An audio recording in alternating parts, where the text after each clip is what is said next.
Welcome, everyone. It's so good to be here. I guess the topic I have today is something I stumbled across a couple of years ago, and I have this feeling that we're not taking all advantage of all the different ways we can learn storytelling.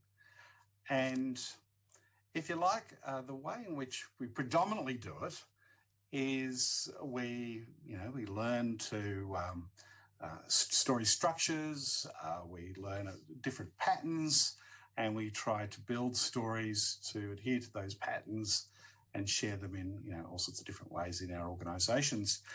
But I guess that, going through that approach, I guess one of the things I've noticed is that,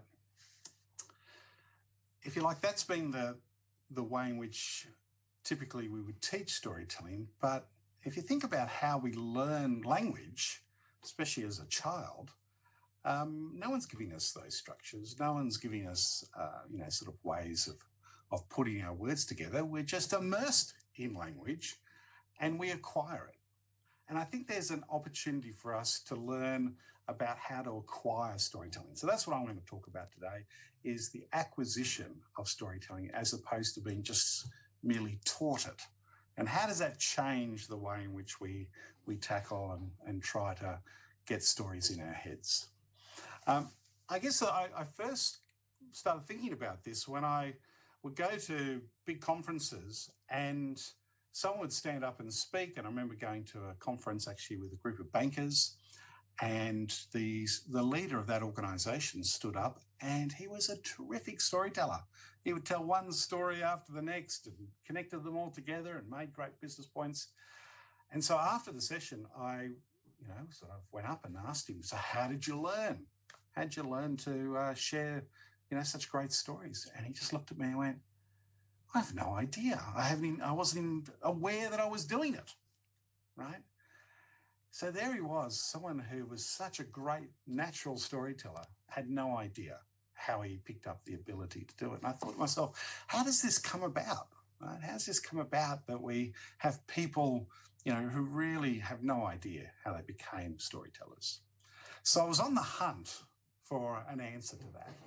And then on the flip side, I know when I started sharing stories, when I started Anecdote and even before that in IBM, I was more interested in the small stories, without patterns. I was primarily because I was in organisations collecting lots of stories, and I didn't see them adhering to, real clear structures. And so I went down that path, but I was under a lot of pressure by my customers and also by the industry, really, to sort of look at these structures. The most famous one, of course, is the hero's journey. And I didn't want to go down that path because I didn't see any stories that I was collecting in organisations that looked like the hero's journey, right? There are all these small, fairly ordinary stories, and, they were anecdotes. And hence that's what we called our company. And I think the structure method was also reinforced by, the early sort of writers in this space. Steve Denning, of course, came out with a whole range of story structures. People found that very compelling. Screenwriters gave us structures. We learn about the 3-act structures, 3-act plays, etc., and all those things. There's a multitude of people working that space. And it just really perpetuated this story structure approach. But there's some problems, I think, with the structure approach. Sometimes they can sound a little unnatural.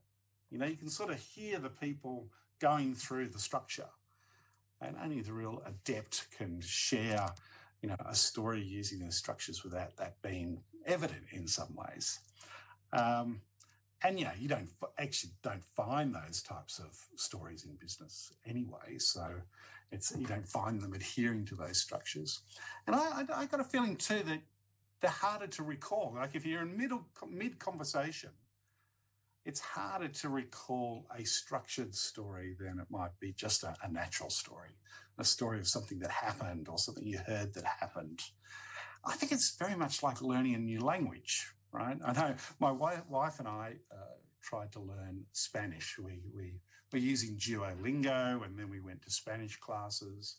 And so it was mainly the vocabulary and the grammar. And I don't know, one day we decided, let's just test. This is probably 12 months into this experience of learning. And we thought we would just test our abilities. So we put on our on Netflix, Peppa the Pig, children's animation, and flicked the language over to Spanish. And it didn't take us very long to realise we couldn't even understand Peppa the Pig, right? That was just how basic our learning was, even though we put some effort in to try to learn that language. Now, in 2018, I think it was, or 2019, I came across a video that kind of just blew my mind. I couldn't believe it. I kept talking about it. It just resonated, and I'll share a link with everyone just so that you can go and find this as well. But it was a video that was put up by a language professor in the US, a guy called Jeff Brown. And Jeff Brown had set himself the task in 2017 to teach himself Arabic. Now, Arabic for an English speaker is one of the most difficult languages, probably similar to Russian, I would say. But he wanted to do it in a different way. He wanted to use an approach which is called the natural approach. It was kind of an approach that was developed in the 1970s. And he gave himself 12 months to do it. And what he did was he found native speakers, Arabic speakers, and he sat down with them and they would just speak in Arabic, describing picture books that he would give them. So children's picture books. And so he would say, this is the little boy, and the little boy is running down the road and he's kicking a soccer ball. And they would point to the different elements of the story as they were explaining it. Now, he was able to ask some basic questions, and they could ask yes or no questions.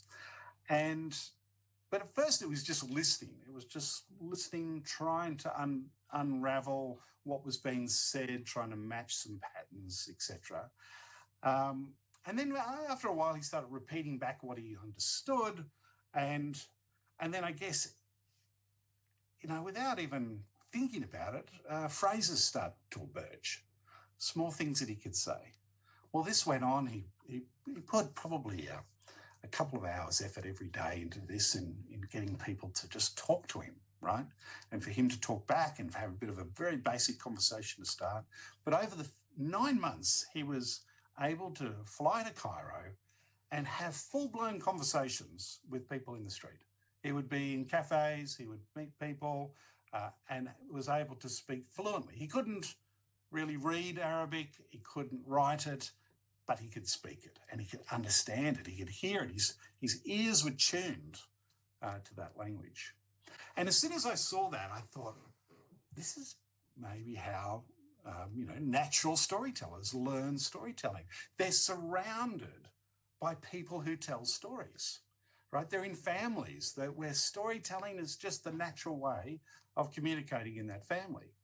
And I thought to myself, okay, so how do you go about teaching someone? What are the critical factors? How do you teach someone storytelling? By immersing them in stories. Well, it turns out one of the key elements of this approach is something they call meaningful input, right? So the listener, the learner, has to be able to make a connection with what the speaker is saying and the meaning that they're trying to convey. And that way, so using the picture books, by pointing out the boy and saying boy, and pointing out soccer ball and saying soccer ball, and run, and you can see the boy running down the road, and really making it clear. It's sort of how you would teach a child how to learn how to speak and to read as well. And so meaningful input is a big part of this. The other element is that the grammar and the structure is not taught at all, right? It just emerges. It is absorbed in just how people convey that information. And so, with Jeff Brown, he didn't learn any grammar. He did learn some vocabulary. He was learning some words, but he wasn't learning any grammar, right? And because the grammar just emerged with how people spoke to him. So whether it was, putting things in the first person or second person, in the past, in the future, all those things which are, mind-bending elements that you would have to go through when you're learning language. You didn't have to do any of that. So the question for me then is, how would you do it if you had a story acquisition approach? Well, I think the first thing is you've got to be able to spot stories. And I'm sure Mark, who just spoke, talked about our spotting story framework, right? What that allows you to do is to notice stories so that you can see them happening around you. And notice the next thing is to sort of know, how they're made up, how they're structured, how they work, right? Actually, they say that, I've heard it said that to be a good writer, you need to be a good reader. Well, I think to be a good storyteller, you need to be a good story listener, right? You need to go, oh, that's a story. The exercise of just jotting down the stories that are told is the first step in actually learning storytelling, right?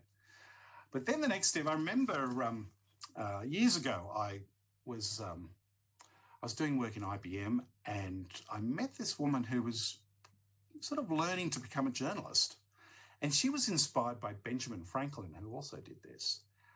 What she did was she would take an article written by someone who she admired, and she would read through that article, up to 10 times, and then she would put it away, and then she would try to rewrite that article, right, as best she could, using sort of the style and approach of the article. And then she would compare how close she would get and sort of see what the elements she added that were different. And she would do it this over and over. She was immersing herself in that language, in that article, right? I'm sure she's an award-winning, this is more than 20 years ago, but I'm sure she's an award-winning journalist these days. I mean, she had that dedication. But, we probably don't want to go that far, right? We don't want to go to that effort. But we do need to notice certain things about stories. The first thing we should be noticing are those time and place markers, right? Those things that we hear that kick stories off, just a little while ago. Or my story about the journalist 20 years ago, right? Those time and place markers. When I was working for IBM, think about the events, the contrasts, the repetitions in the stories, the emotions, the twists that are occurring. All these things, just by noticing them, you're starting to absorb the grammar of storytelling. Right? And there is definitely a grammar of storytelling. There is definitely a way in which stories are told, okay? You'll notice the characters and the dialogue and how to make things visual, etc. So how do we go about doing this? Well, I think part of it is you've got to start to seek out stories. And, the most important ones are the stories that, oral stories. That's what I'm really interested in is, what are those oral stories that we're hearing around us? Now, just being in the workplace and listening to those stories, because you can now spot them and starting to deconstruct them, trying to understand what's made of them. I find just looking at YouTube can be a great example or a great source of a whole range of stories that are told there. But you've got to find the stories. Don't get mistakenly try to make sense of something that's not a story. Make sure it's a story first. I tell you where you find lots of stories is TED. TED is, the videos of TED and TEDx, they've been coached to share stories, right? Might be one big story, might be a series of stories, but people have been coached in those TED videos to tell stories. And that's why TED videos are so popular, right? Because they're made up of stories. So get them, have a look at them, really immerse yourself in them, have stories floating around you all the time. I have a series of podcasts that I listen to, which I just love, which are full of stories. This American Life, Malcolm Gladwell's podcast, Revisionist History. There's the Cautionary Tales podcast that's just started. I think it might be in its second or third season now. And each one of those, are different types of storytelling, different lengths, and it's about just listening to it, how it's done, and also what your preference for this. And I think the way to really embed it is once you've heard a story that you like, it is a great practice, and this helps you remember the stories. This is a technique really for remembering stories as well as making sense of them. And that is, when you find a story that you love, go and find a colleague, and I do this to Mark all the time. I'll ring him up and I'll say, hey, I've just got a story. I want to test it out with you. And tell them the story, but also, once you've finished telling the story, ask them what that story means for you and for them, right? So what the story means for them. And they'll give you the business point of the story. I remember years ago, we did a project for, it was called the Victorian Bushfire Reconstruction and Recovery Authority. And essentially their job was to help us recover from a massive fire that happened in Victoria, which is a state in Australia, and 174 people were killed in these fires. They were horrific bushfires. And probably about 18 months after the fires, they discovered that the communities, there was 33 communities affected by the fires. They discovered the communities weren't talking to each other, right? So they needed to connect them up. And so they organised a big conference and they asked us to facilitate that conference. And our theory was, if we could get them to tell stories to one another, they would form a connection, they would build rapport, right? And that's what actually happened. It was an amazing thing to watch. But I asked the chairperson of that organisation, a lady called Nixon, to, when she kicked off the whole event, to tell a story, right? Because that was the theme of the conference. And she said, oh, I've got one. Straight away she had one. Great leaders have many stories, right? She said to me that a few days after the fires, they put out, there was a company which made, spectacles like this, who put out caravans for people to go and get their spectacles fixed, or maybe their eyes kind of washed out, or any grit or anything like that, sort of help them recover. And on this one particular day, in a little town called Narberthal, there was an elderly couple who came up to the caravan. The woman was complaining of grit in her eye. And so they, cleaned out her eyes, no problems there. They turned to the husband and said, look, is there anything we can do for you? And he said, no, I'm fine, He said, look, I'm partially blind because of diabetes, but, nothing you can do about that. And they said, oh, when was the last time you got checked up? And he sort of paused and he said, oh, probably about 7 years ago. Yeah, I think about that. And they went, oh, 7 years, that's too long. You need to be checked up more regularly, a lot of technology changing, new treatments. So they organised for him to go and see an ophthalmologist. And they found that he had a condition that they now had a treatment for, a surgical treatment. So a number of months later, he gets booked in for the surgery. He comes out with a majority of his eyesight returned, right? Well, as soon as we heard this story, I told Mark that story. I said, what does that mean to you, Mark? What point would you draw from that? And he said, thought about it for a moment. He said, Shawn, Mark, he can be very direct. And he said, you know what? Even in the worst and shittiest situations, good things can happen. Oh, okay, that's a good one. And he said also, small things can make a difference. It's a bit of a theme. Mark loves that as a theme, but I agreed with him totally. That was one of the points that could be drawn from that. And I sort of said there was also the importance of caring, that they didn't stop with just fixing the woman with the complaint. They, went that one step further and asked the gentleman whether they could help him. So by sharing that story and getting the feedback on the point, and then telling it a few times, it's now locked in my mind. And if someone said in a meeting, in a conversation, oh, yeah, but really, can a small thing make a big difference? I'd say, well, actually, I had an experience a few years back, and I would be able to tell that story, right? In terms of acquisition, though, you start to then get a sense of what makes a good story. What are the elements that really have an impact? And one of the elements, of course, is that element around the topic that you're talking about. In this case, it's like people being injured by these massive and tragic events. Now, humans are very interested in that sort of story. It really goes to the top of the pile when you're looking at the types of stories that people tell. So just by retelling it, just by starting to think about that story, what elements are made up in it, how do you make that visual? Could you see that elderly couple, walking towards that caravan? Right? Could you see the surprise on the elderly gentleman's face when, he had no idea that he should get checked up, more regularly than he did. So this is part of this acquisition process. Telling stories is a big part of it. And then starting to appreciate, just like that journalist, to appreciate the elements of those stories, right? Pull them apart, look at all the components. What are the elements? How does it work, right? Of course, once you've done that, certainly once you've captured that story, you can put it in your story bank. Now, I'm a big user of Evernote.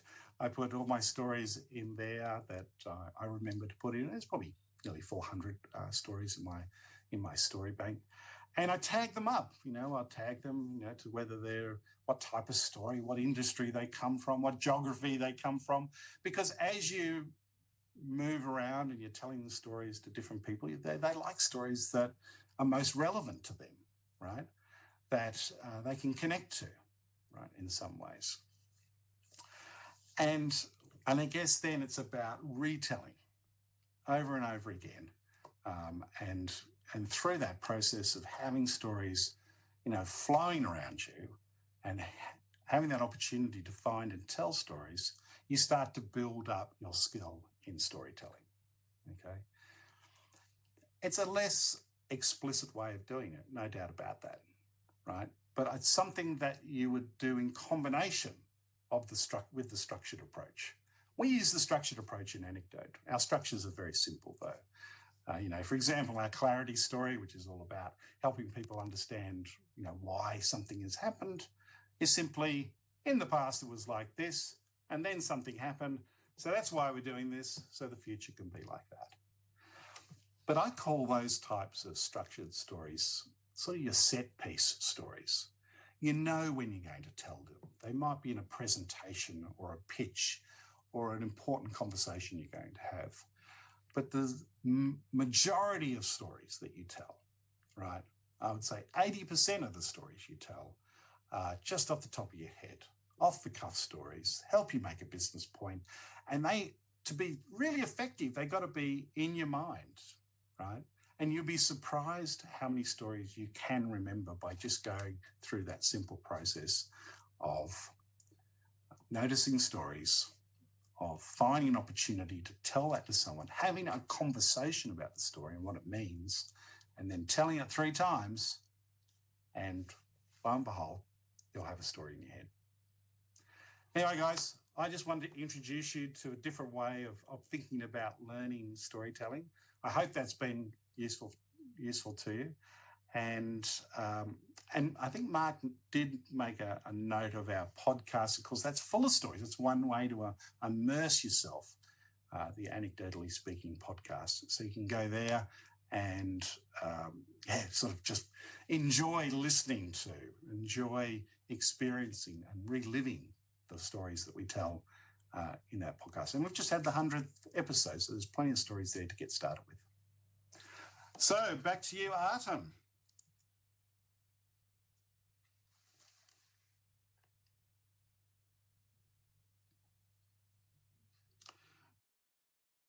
Shawn, thank you so much.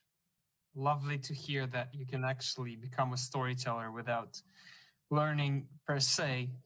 I was anticipating something like story spotting and story listening from you. Lovely examples. Lovely example from Arabic language. Again, really a giant feat. Wow. I can't even believe it. Yeah, it is a giant feat. And, you think about the languages which are, so hard to learn, that is definitely a technique. Yeah, we all know, of course, if you go to the country and just immerse yourself in that country, you will learn the language, right? Yeah, exactly. You don't have to go to classes. You just have to immerse yourself so you know it works. So, yeah, this is the same for storytelling. Exactly. Believe it. I believe it totally. So, guys, please write your questions to Shawn. And we are already having one from Angelina, who was actually following you and Mark for some time. She wrote in the chat. Terrific. It's not quite the question, but just a reply for this webinar. So we have one more from Joanna. Let me read it out. When you spontaneously come up with a story from your collection of stories, do they come naturally, or do you choose them in an aware way from your head? And if you do, so how? No, they come naturally. So, you'll be in a conversation and someone will say something that triggers, a story for you. And the funny thing is, you can never really tell which story will really work, right? I remember going to a big construction company, and I did actually have some stories in my mind that I was going to share. I had 2 stories. I thought, okay, this will help him understand the sort of work that we do and help him understand that I really appreciated his industry. So I told those 2 stories, and it was like he had no reaction to either of them. And I went, oh my God. And we somehow had got into this topic of expertise and finding the right expertise. And just the week before, I was doing some work down at the Queensland Library, and I was told a story by a reference librarian. So, it has nothing to do with the construction industry. And this reference librarian tells me this little story about a person trying to find a book. And I won't tell you the story, but essentially she helps him find this book, right? And I told that story, and his eyes lit up. He says, oh, I've had the same issue, Shawn. You understand me, And who would know? Who would know that was the topic that, he was really passionate about? It was actually something that would be triggered from a story from a library. So you got to have a bit of both. You got to have the stories you plan to tell, and then, of course, the stories that will just pop up from something that happened 3 days ago, And I think when you're noticing stories, all of a sudden those stories become available to you, right? And it's a great capability for you. Perfect example there. Thank you so much for that.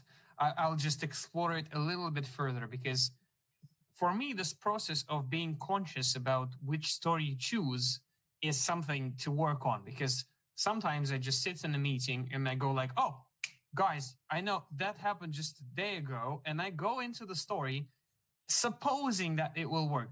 It doesn't always work. It's like, no. there is this, but maybe can we make this process of choosing a bit more conscious? Maybe you have any hints for our audience to be more conscious. Sure. I mean, there are certain things you might want to try to do in a meeting, right? So, for example, the first thing you might want to do is to build rapport and connection with whoever you're meeting with. And so being able to share a connection story is potentially a good way to start. Now, they don't have to be big.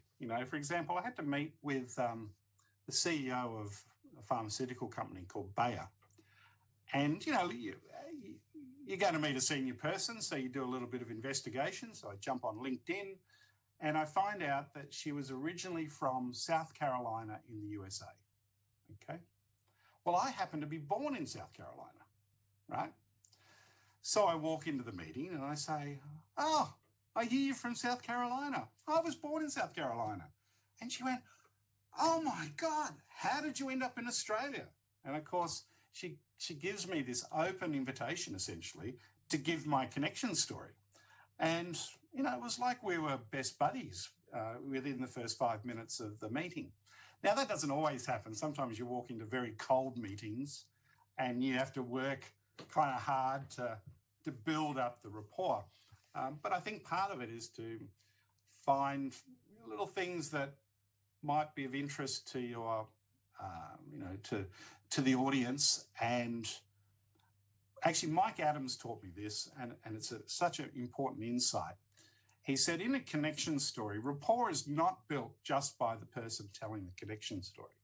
The rapport is built when the listener replies with their story, that's when the rapport is built. That's when you've worked out that you have something in common, okay?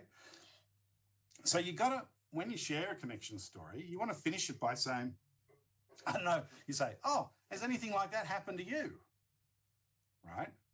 And so you're drawing them into a conversation so that it's back and forth. This is for small meetings, for example. And so that's the first thing. I'd be thinking about connection stories. The second thing I'd be thinking about is if I was proposing a way forward, for example, in my meeting, I would be thinking about that clarity story format to answer the why question. I'd be sort of saying, well, you know, in the past it was like this, and you know, these big things have changed. The competition came in, and then the technology changed, and prices dropped, and so that's why this thing here is really important. You know, and when we get this right, it will look like this in the future. So I'd be thinking about that, and you know what? If I was on a sales call, I would get them to build it for me, right? So I would walk in and I would say, so tell me, what was it like in the past here? Oh, the past was like this. Oh, tell me, so what were the big things that happened? Oh, so we had this happen and we had this happen. So, and you know, what are you trying to achieve now? Oh, we really want to achieve these things. And now if we get all this right, what would it look like in the future? Oh, it would look like this. Okay, so what I'm hearing is that in the past you were like this, then these things changed. So you want to do this. So the future is like that. Is that correct? Yep. Oh, well, we can do this to help you. Oh, that sounds great. And you've just written your proposal, but also they have a story that they can take back into the organisation to, you know, talk about what we could do for them as well. So that's another use, is sort of more of a sales use, I guess, of the clarity story. And then the third thing I would have in my back pocket, and you know, always make sure I have them, is stories of success, right? Stories of where things have worked. That's what they want to know. But actually they want to know what failures you have as well, right? So you've got to tell stories that have ups and downs and have, you know, bumps in the road. No one believes a story that's perfect, right? So you don't want those stories. It just sounds like you're boasting. Perfect. Shawn, yeah. Thank you so much. You actually gave me a lot more than I expected from this answer. So that actually, in part, that answers the Paul Abbey's question about is it worth revealing a little bit about your interests or passions? I think it is really worth it, and we just heard should be ups and downs. Olesya is asking us a really important question. Is there a story you personally use more often than all the others? Like a favorite? A favorite story. Well, I mean, it's hard. It's a hard one. I don't know if I have some funny stories that I like to tell, but I usually tell them at the pub. But from a business perspective, I mean, a great leadership story, I think, is like we do a lot of work with Mars, Mars Incorporated. Actually, they have a really great Russia story because I was interviewing the CEO of Mars in New Zealand, right? And they were going through this tough time where there was, I can't remember what, but the market had really dropped. And he would tell the story about what Mars did in Russia. And it turned out that there was a period in time, I suppose it was, when the whole shift was occurring in Russia, Mars was already there, well established, and all their competitors just left the country, right?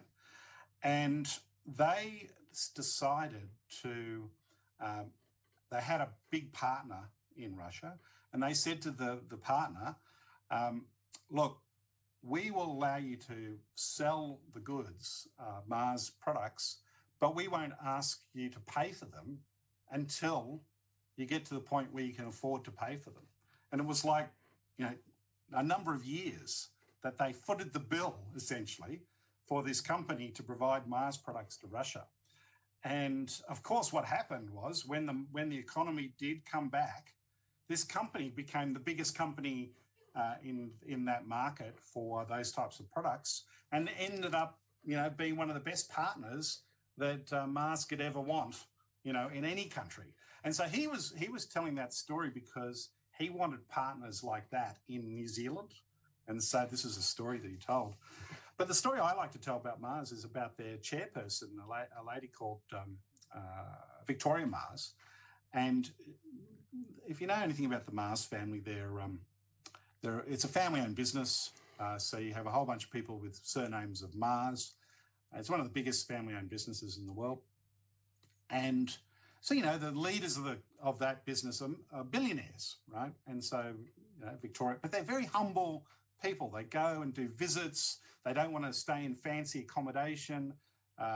They want to just be with everyone else, right? Anyway, but of course, whenever they do a visit, it's a very important thing. And so she went to Malaysia to look at how the products were, you know, displayed in supermarkets. She just liked to sort of see how things worked. And so the head of Malaysia, in fact, it was the head of sales for Malaysia in Mars, took her down to a supermarket, and they wanted to have a look at this display. And as they were walking through the supermarket, you know, sort of shoulder to shoulder, they turned the corner to go down the aisle, and there was one of the Mars associates, which is what they call their colleagues, on her hands and knees, trying to finish this, you know, sort of stack of food that was part of the display. And the sales manager started to speed up. He was not happy, and he was clearly angry about this whole thing. So Victoria Mars, she sped up, and they both sped up. And when they got there, Victoria Mars got down on her hands and knees and said to her associate, "How can I help you? What do we need to do to get this done?" And the sales manager was standing there going, "Oh, what do I do?" So he had to get on his hands and knees as well, right, and help out. Well, that story just went through the organisation like wildfire because it really did reflect their values, right, which is no matter where you were on the hierarchy, you were never too big to help out, right? Everyone had to do, you know, a good job together. Anyway, that's one of the stories I like to tell.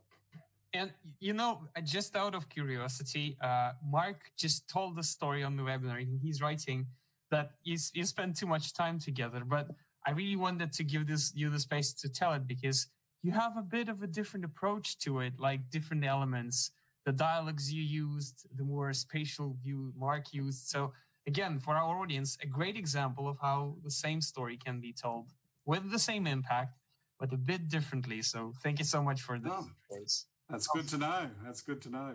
I wouldn't interrupt, really. I love listening to stories over and over. All right, Shawn, it's been lovely. Thank you so much for joining. Before you leave us, I want to ask you the same question I asked Mark and all the speakers. Right. Here's the phrase I want you to finish for me. Imagine the story Her Majesty came to life as a being and was to teach leaders one thing. If that happened, what that one thing and one thing only would be? All those leaders would be immersed in stories, great stories, right? Not feeble ones, but great stories. That's what I hope for. The lessons is that the leaders would be immersed into the stories. That's right. That would be the lesson, that they've pushed themselves to a point where they could hear lots of stories and immerse themselves in it, and hopefully acquire storytelling. That's the aim. That's what I was talking about. Perfect. Very Shawn, good. Thank you so much, everyone. Let's give our applause and thanks to Shawn Callahan, the founder of Anecdote. Shawn, it's always a pleasure. Really, thank you so much. Yeah, great to see you, Adam. All the best with the conference. Thank you so much. Enjoy your day. Bye now.